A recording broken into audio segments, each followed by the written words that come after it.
What happened when our teacher wouldn't call 911? I was halfway through question 17 on the American history final when Liam's head hit his desk.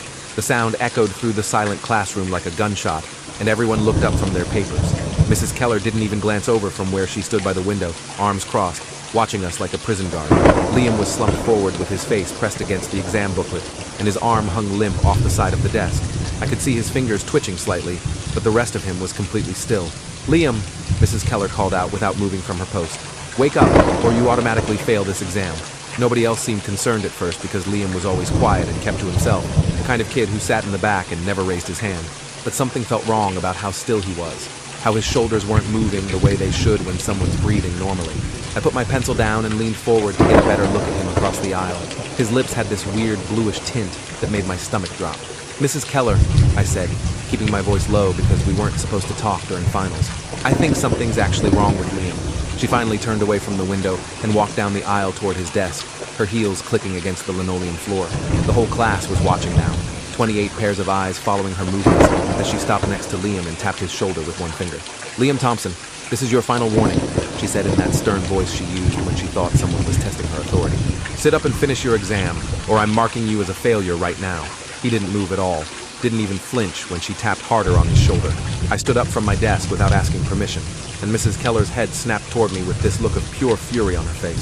"Sit down immediately, or you'll be joining him with a failing grade," she snapped. But I ignored her and moved closer to Liam, close enough to see that his skin had gone pale and waxy. His chest was barely moving, these tiny, shallow breaths that didn't look right at all. "He's not breathing properly," I said, and my voice came out shakier than I wanted it to. "Something's really wrong." Mrs. Keller grabbed my arm and tried to pull me back to my seat, but I shook her off and reached for Liam's wrist to check his pulse like they taught us in that mandatory CPR class last semester. His skin felt ice cold under my fingers, and it took me way too long to find a pulse. When I finally felt it, the beat was so faint and slow that I knew this wasn't someone taking a nap. "His pulse is barely there," I said louder this time so the whole class could hear. "We need to call 911 right now." Mrs. Keller's face went red, and she stepped between me and Liam's desk like she was blocking me from getting any closer. "He's faking to get out of the test," she said with absolute certainty in her voice. "I've been teaching for 19 years, and I've seen every trick in the book. This is just another student trying to manipulate their way out of consequences." Behind me, I heard Destiny gasp from her seat in the front row. "Mrs. Keller, look at his lips. They're turning blue. That's not normal." Mrs. Keller glanced at Liam again, and I saw something flicker across her face, maybe doubt or concern, but it vanished as quickly as it appeared. "If I call 911, the police will come too," she said, and her voice dropped lower like she was sharing a secret. "They always send police to schools for these calls, and if Liam is on something he shouldn't be, which clearly he is based on this performance, then he'll get arrested. His whole future will be destroyed. Is that what you want?" The question hung in the air while I tried to process what she was saying. She was more worried about Liam getting in trouble than about him potentially dying right in front of us. "I don't care about that right now," I said, pulling out my phone from my pocket. "I'm calling anyway." Mrs. Keller moved faster than I expected, snatching the phone out of my hand before I could even unlock it. "No personal devices during finals," she said, slipping my phone into her desk drawer and turning the key in the lock. "That's an automatic 0 for academic dishonesty."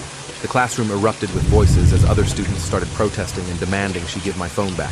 Destiny stood up and pointed at Liam, whose head had rolled to the side so we could see his half-open eyes staring at nothing. "He needs help," she yelled over the noise. "Why are you doing this?" Mrs. Keller held up her hand for silence, and amazingly, everyone stopped talking. "I'm protecting Liam from making a mistake that will follow him for the rest of his life," she said, like she actually believed she was doing something noble. "Now everyone sit down and finish your exams. You have 43 minutes remaining." Nobody sat down, though. We all just stood there staring at her in disbelief, while Liam continued not moving at his desk. That's when Ophelia, who sat right next to Liam and rarely spoke in class, started crying. "He's my best friend," she said through sobs. "I know what he's been going through. Please just help him." Mrs. Keller's expression softened slightly as she looked at Ophelia's tear-streaked face. "Then you should have been a better friend and stopped him from taking whatever he took," she said coldly. "But calling the authorities now will only make everything worse for him. Trust me on this." I couldn't believe what I was hearing. Every second we wasted arguing was another second Liam's brain wasn't getting enough oxygen. I remembered from the CPR training that brain damage could start happening within minutes of someone not breathing properly. "I'm going to start CPR," I said, moving toward Liam again. Mrs. Keller blocked my path completely this time, pressing her back against his desk. "You are not qualified to make that determination," she said. "And if you're wrong and he's fine, you could be liable for assault. Do you want to face legal consequences for assaulting another student?" The manipulation in her words was obvious to everyone now. She was using fear to keep us from doing what we all knew needed to be done. Destiny grabbed her backpack and started digging through it frantically. "I'm going to the office to get help," she announced. Mrs. Keller moved to the classroom door with surprising speed and stood in front of it, her hand on the knob. "Nobody leaves this room until the exam period is over," she said. "Those are the district testing protocols. If anyone walks out that door, you all get zeros for compromised test security." I looked around at my classmates and saw the same mix of fear and anger on their faces that I felt churning in my gut. We were trapped in here with a teacher who cared more about test scores than someone's life. Liam's breathing had become even more shallow, these tiny gasps that barely moved his chest at all. Ophelia pushed past Mrs. Keller and knelt next to Liam's desk, grabbing his hand and squeezing it. "Liam, please wake up," she begged. "Please don't do this. I need you to be okay." Mrs. Keller reached down and pulled Ophelia away by her shoulder, not roughly but firmly enough to make her stumble backward. "Emotional theatrics won't change my decision," she said. "Now everyone back to your seats immediately." That's when something inside me snapped. I walked straight up to Mrs. Keller and looked her dead in the eye. "If he dies because you wouldn't let us help him, that's on you," I said as calmly as I could manage, even though my hands were shaking. "I hope you can live with that." She blinked once, twice, and I thought maybe I'd gotten through to her. But then her jaw set in that stubborn way, and she crossed her arms. "He's not going to die from being dramatic," she said. "You're all overreacting to a situation you don't understand." Behind us, there was a horrible sound as Liam started making this wet, gurgling noise in his throat. Ophelia screamed, and several other students jumped up from their seats. His body had gone completely limp, and now even I could tell he'd stopped breathing entirely. "Move," I said to Mrs. Keller, and when she didn't, I shoved past her toward Liam. She grabbed my arm, but I pulled free and dropped to my knees next to his desk. Up close, I could see his pupils were tiny pinpoints, and his skin felt like touching ice. I'd never done CPR on a real person before, only on the plastic dummy in health class, but I tilted his head back and checked his airway the way we'd been taught. "Someone time me," I yelled while positioning my hands on his chest. Destiny pulled out her contraband phone that she'd hidden in her bra and started the timer. "I've got you," she said. I started compressions, counting out loud and trying to remember the right rhythm. Mrs. Keller was on her classroom phone now, but she wasn't calling 911 like she should have been. I could hear her talking to someone at the main office, her voice low and urgent as she explained the situation in a way that made it sound like we were the problem. "One student is having what appears to be a medical episode," she was saying, "but I have concerns about the validity of the emergency given the timing during finals." My arms were already burning from the compressions, and I was only on number 15. Liam's chest felt wrong under my hands, too still and too cold, and I wondered if I was doing more harm than good. "Is he breathing yet?" Ophelia asked from somewhere behind me, her voice cracking. "Not yet," I said, trying to keep my own panic under control. "Someone count for me. I keep losing track."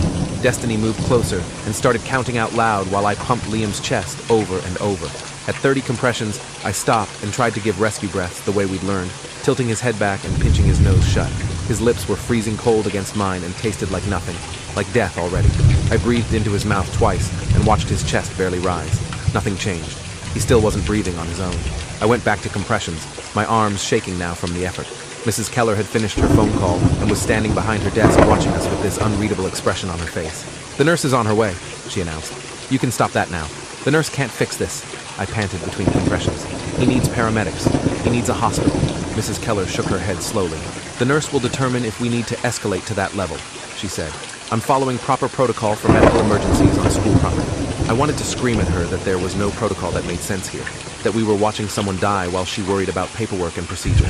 30 compressions later, I stopped and gave 2 more rescue breaths. Still nothing. Liam's face was taking on a grayish tint now, and I knew that couldn't be good. "How long has it been?" I asked Destiny. She checked her phone with trembling hands. 4 minutes and 18 seconds since you started CPR. 4 minutes. 4 minutes of his brain not getting enough oxygen.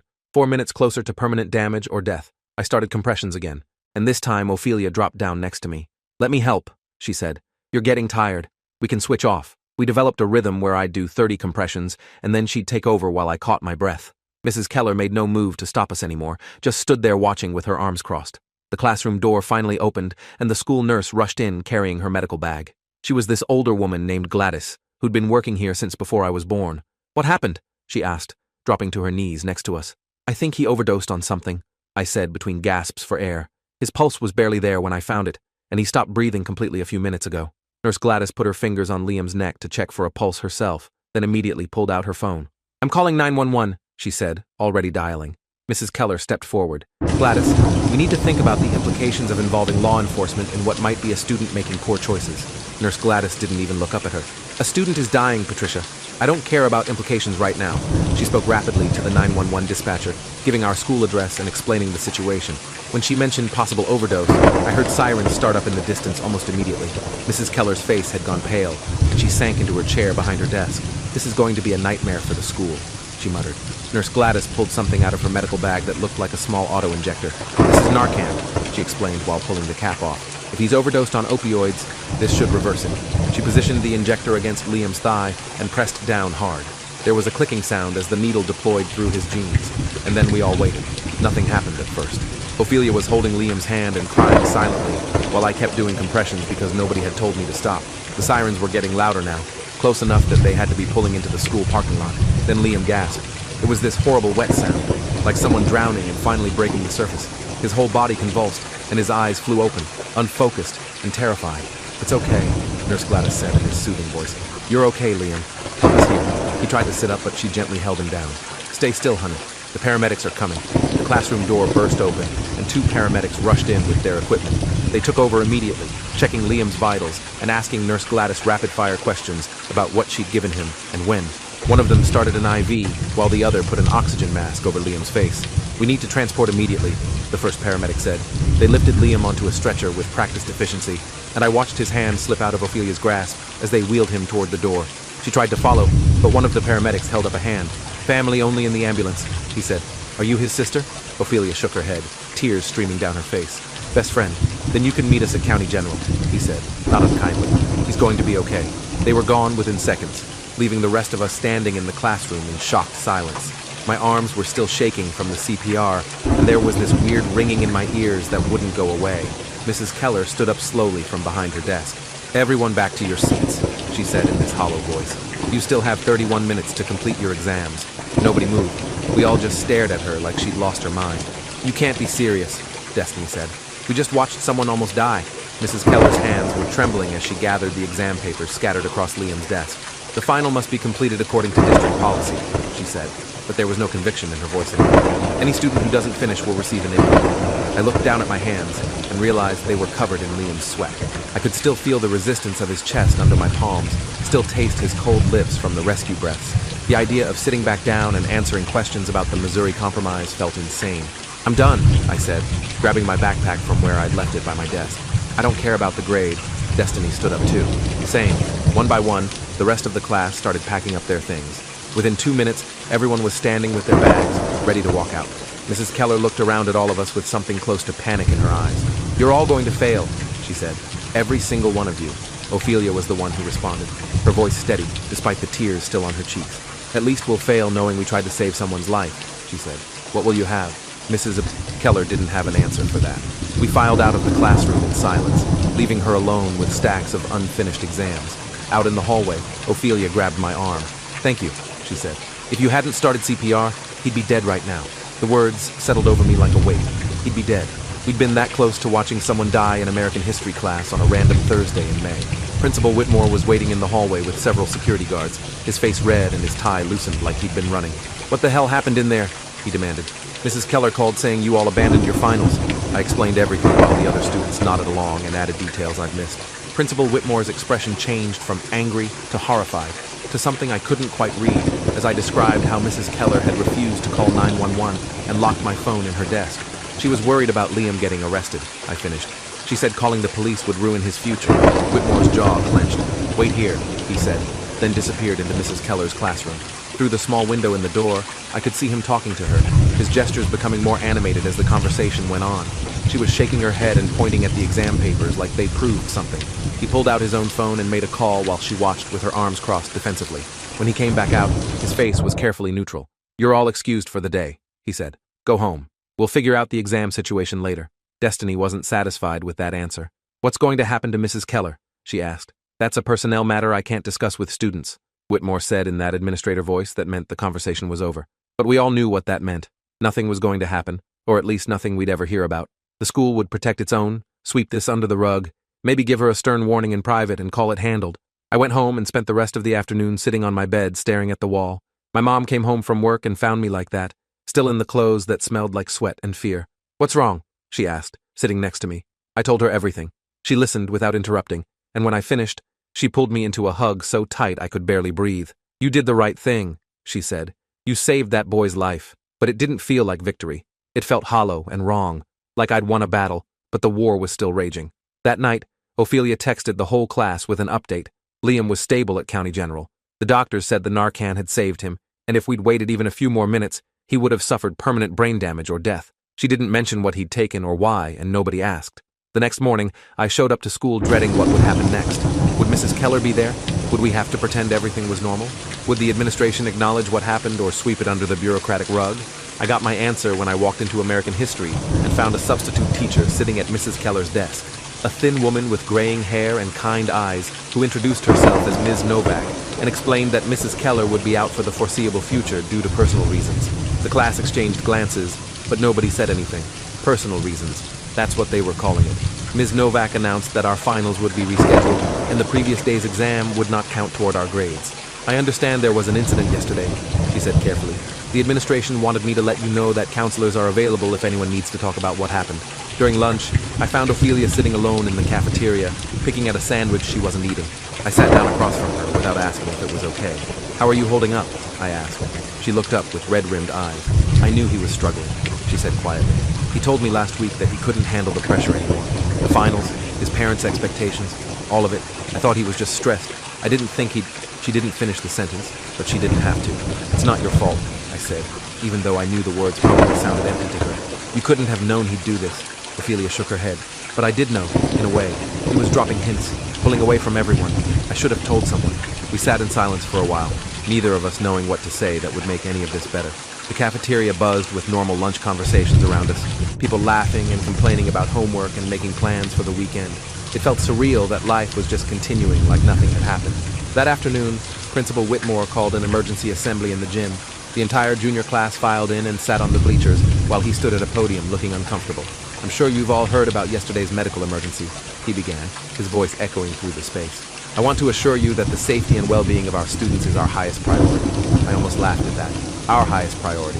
If that were true, Mrs. Keller would have called 911 the second she realized something was wrong instead of worrying about test protocols and police involvement. Whitmore droned on about new procedures they'd be implementing, emergency training for all staff, better communication systems, all the things they should have had in place already. When he opened the floor for questions, Destiny stood up. "Is Mrs. Keller being fired?" she asked directly. The gym went silent. Everyone wanted to know the answer to that question. Whitmore cleared his throat. "As I mentioned earlier, I can't discuss personnel matters, but I can say that we're conducting a thorough investigation and will take appropriate action based on our findings." More administrative doublespeak. Destiny wasn't backing down, though. She refused to call 911 when a student was dying. She locked phones in her desk, so we couldn't call for help ourselves. She cared more about test scores than someone's life. What investigation is needed? A few students started clapping, and then more joined in until the gym was filled with applause. Whitmore's face turned red. "That's enough," he said firmly.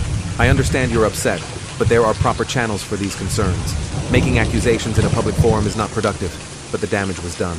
The whole school knew what had happened now, and no amount of administrative spin could change the narrative. Word spread like wildfire, and by the end of the day, Mrs. Keller's story was all over social media. I spent the next week in this weird limbo where everything felt both too intense and oddly normal at the same time. Classes continued, homework got assigned, other teachers acted like nothing had happened. But there was this undercurrent of tension running through everything, this unspoken awareness that we'd all witnessed something that couldn't be undone. Ophelia started a petition demanding the school implement better emergency response protocols and mandatory mental health training for all staff. Within 3 days, over 800 students had signed it. She presented it to Principal Whitmore with photographers from the local newspaper there to document the moment. 2 weeks after the incident, I got called to the principal's office. Whitmore sat behind his desk with a woman I didn't recognize, someone in a gray suit who introduced herself as Felicia Ramos from the district's legal department. "We wanted to thank you for your quick thinking during the emergency," Ramos said with a practiced smile. "Your actions likely saved a fellow student's life." I waited for the other shoe to drop. There was always another shoe. "However," she continued, and there it was, "we need to discuss some concerns about the narrative that's developed around this incident. Mrs. Keller has retained legal counsel, and there are claims being made that don't align with her account of events." My stomach dropped. "Her account?" I repeated. "What's her version exactly?" Ramos pulled out a folder and flipped it open. "Mrs. Keller maintains that she was in the process of calling for help when you and other students became confrontational and prevented her from following proper emergency protocols. She says the situation escalated due to student misconduct rather than any negligence on her part." I couldn't believe what I was hearing. She was trying to rewrite history, to make herself the victim, and us the problem. That's a lie, I said flatly. She refused to call 911. She said it would ruin Liam's future if police got involved. She locked my phone in her desk when I tried to call myself. Whitmore shifted uncomfortably in his seat. The issue is that it becomes a matter of conflicting accounts. Without physical evidence or recordings, we have to consider both perspectives. There were 28 witnesses, I said, my voice rising. Everyone in that classroom saw what happened. Ramos nodded like she'd expected this response. Student testimony can be problematic in these situations. Memories become influenced by group dynamics, and teenagers are particularly susceptible to social pressure to conform to a dominant narrative. She was calling us liars without actually saying the words, calling our memories unreliable because we were teenagers, as if being young automatically made us incapable of knowing what we'd seen with our own eyes. Is there anything else? I asked coldly. Because I have class, Whitmore sighed. We're not trying to attack your character or doubt your intentions. We just need you to understand that this situation is complicated, and resolution may not look the way you expect it to. I stood up. What I understand is that a teacher almost let someone die because she was more worried about test scores than human lives. And now the school is more concerned with protecting her than admitting something went horribly wrong. Is that complicated enough? I walked out without waiting to be dismissed. That night, my mom got a call from Ramos asking if we'd be willing to sign a statement acknowledging that Mrs. Keller's actions had been reasonable under the circumstances, in exchange for the school covering any therapy costs I might need from the trauma of the incident. Mom told her exactly where she could shove that statement. The story hit the local news 3 days later. A reporter had gotten hold of my 911 call, or rather, the lack of one, because of Mrs. Keller locking my phone away. They played the dispatch logs, showing that the only call that came in was from Nurse Gladys, a full 8 minutes after students first noticed Liam in distress. 8 minutes, an eternity when someone's dying. The news segment interviewed Ophelia, who explained through tears how her best friend had nearly died while a teacher prioritized test protocol over human life. They interviewed Destiny, who described watching Mrs. Keller physically block the door to prevent anyone from leaving to get help. And they tried to interview me, but my mom said no. She didn't want me more involved in this than I already was. Didn't want me to become the face of this tragedy. Public pressure mounted. Parents started showing up to school board meetings demanding accountability. The teachers' union released a statement defending Mrs. Keller's right to due process while carefully avoiding any specifics about what she'd actually done. Local advocacy groups picked up the story, and suddenly our small suburban school was being held up as an example of everything wrong with prioritizing standardized testing over student well-being. Through it all, Liam stayed silent. He'd been released from the hospital after 3 days and immediately transferred to a psychiatric facility for evaluation and treatment. Ophelia was the only one of us who got to visit him, and she came back from those visits looking exhausted and sad. He's not ready to talk about what happened, she told us one day at lunch. He's embarrassed that everyone knows now. Embarrassed that he failed at even trying to die. The words hit hard. He'd been trying to die. This wasn't an accidental overdose or a stupid mistake. Liam had made a calculated decision to end his life during that final, and Mrs. Keller's refusal to call 911 had nearly made it successful. 4 weeks after the incident, the school district held a press conference announcing the results of their investigation. I watched it on my phone during study hall, my hands clenching tighter with every corporate phrase and bureaucratic dodge. The superintendent, a gray-haired man in an expensive suit, stood at a podium and read from prepared remarks. While we found that Mrs. Keller's response to the emergency fell short of district standards, we do not believe her actions rose to the level of willful negligence or malicious intent. She has been placed on administrative leave and will undergo additional training before being eligible to return to the classroom. Administrative leave. Training. Not fired, not prosecuted, just temporarily inconvenienced. The superintendent continued. We're implementing new emergency response protocols across all district schools, including immediate 911 notification requirements for any suspected medical emergency, regardless of other circumstances. So they'd learned something at least, but only after a kid almost died. Only after we'd screamed and begged and done CPR ourselves while the adult in the room worried about test scores. The comments on the news station's website were split. Half the people calling Mrs. Keller a monster who should never teach again, the other half defending her as an educator in an impossible situation who'd made a judgment call that turned out wrong. Nobody seemed to want to acknowledge the middle ground, that maybe she wasn't evil, but had been so twisted by a system that valued metrics over humanity that she'd lost sight of what actually mattered. I spent a lot of time thinking about that in the weeks that followed. How many other teachers would have done the same thing in her position? How many times had similar situations played out in classrooms across the country where a student in crisis got dismissed as faking because acknowledging the truth would complicate test administration? The thought kept me up at night. Memorial Day weekend came and went. School wound down toward the end of the year with the strange momentum that always builds in those final weeks. Teachers assigned culminating projects instead of finals. Yearbooks got signed. Senior pranks happened and got shut down by administration. And Liam came back to school. He showed up on a Thursday morning looking thinner and paler than before, with dark circles under his eyes that spoke to sleepless nights and heavy medication. Ophelia stayed by his side constantly those first few days back, a protective presence that kept other students from asking the questions we all wanted to ask, but knew better than to voice.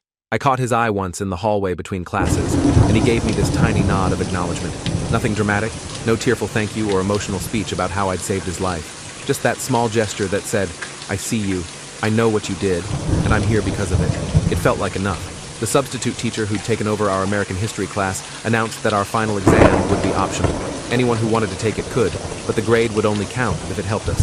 Anyone who didn't want to take it would have their grade calculated from their previous work throughout the year. I chose not to take it. The exam felt poisoned somehow, tainted by what had happened the last time we'd tried to complete it. Most of the class made the same choice. On the last day of school, someone had written 28v1 in chalk on the wall outside Mrs. Keller's old classroom. 28 students who'd stood up against one teacher who'd forgotten that test scores don't mean anything if the people taking them don't survive to see the results. Administration had it cleaned off by lunch, but someone took a photo first, and it circulated online for weeks. That summer, I worked at my uncle's construction company and tried not to think about the way Liam's chest had felt under my hands, or the blue tint his lips had taken on, or the cold, cold feeling of his skin. But sometimes at night, I'd wake up from dreams where I couldn't find his pulse, where the CPR didn't work, where the paramedics arrived too late and had to call time of death instead of starting an IV. Therapy helped. My mom had found someone who specialized in trauma from life-threatening situations, and I went every Thursday afternoon and talked about fear and responsibility and the weight of knowing you held someone's life in your hands. The therapist taught me breathing exercises and grounding techniques and helped me understand that I'd done everything right, that the outcome wasn't my fault, that I couldn't control what other people chose to do or not do. Senior year started in the fall with new emergency protocols posted in every classroom, big red buttons installed by the doors that directly contacted 911 without requiring teacher approval, mandatory response training for all staff, anonymous reporting systems for students worried about peers in crisis. All good changes, all necessary, all coming just a little too late for Liam. Mrs. Keller never came back to our school. The rumor mill said she'd taken a position at a private school in another state, somewhere her past wouldn't follow her. Nobody knew if that was true or if she'd left teaching entirely. Nobody seemed to care enough to find out. Liam joined the swim team and started volunteering at a crisis hotline. Ophelia started a mental health awareness club that met every Wednesday after school. Destiny organized a fundraiser for organizations that provided free counseling to teenagers. We'd all been changed by those minutes in the classroom, marked by the experience in ways both visible and invisible. I learned that saving someone's life doesn't feel like the movies make it seem. There's no swelling music or moment of triumph, just the hollow relief of knowing you did what needed to be done, mixed with anger at the adult who should have helped but chose policy over humanity.